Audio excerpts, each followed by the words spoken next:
കൊല്ലം ഏരൂരിൽ ഫയർഫോഴ്സിനെ വിളിച്ചു വരുത്തി പറ്റിച്ചു. സംഭവത്തിൽ ഏരൂർ തെക്കേവയൽ സ്വദേശി രാജീവ് അറസ്റ്റിൽ.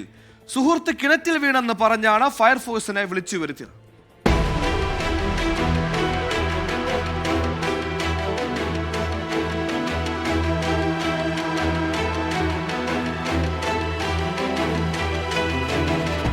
കഴിഞ്ഞ ദിവസം വൈകുന്നേരത്തോടെയാണ് തന്റെ സുഹൃത്ത് കിണറ്റിൽ വീണെന്ന് പറഞ്ഞ് രാജീവ് പുനലൂർ ഫയർഫോഴ്സ് ഓഫീസിലേക്ക് വിളിച്ചത്.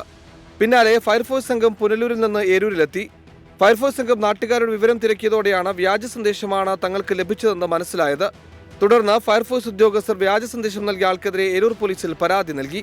ഇന്നലെ വൈകിട്ട് 6 മണിക്ക് ആലഞ്ചേരിയിലുള്ള ഒരു രാജീവ് എന്ന് പറഞ്ഞ ആള് ഫയർഫോഴ്സിനെ തെറ്റിദ്ധരിക്കുന്ന രീതിയിൽ ഫോൺ വിളിച്ചു.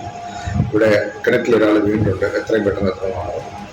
എന്നാൽ അവര് അധികാരികൾ അവരുടെ ഭാഗമായിട്ട് വന്നപ്പോഴത്തേക്ക് ഇത് ഫാസ്റ്റ് ന്യൂസാണ് കണ്ടത്. അത് കുറ്റകരമായിട്ടുള്ള ഒരു പ്രവൃത്തിയാണ്. പരാതിയുടെ അടിസ്ഥാനത്തിൽ ഏരൂർ പോലീസ് രാജീവിനെ അറസ്റ്റ് ചെയ്തു. അറസ്റ്റ് രേഖപ്പെടുത്തി രാജീവിനെ ജാമ്യത്തിൽ വിട്ടയച്ചു.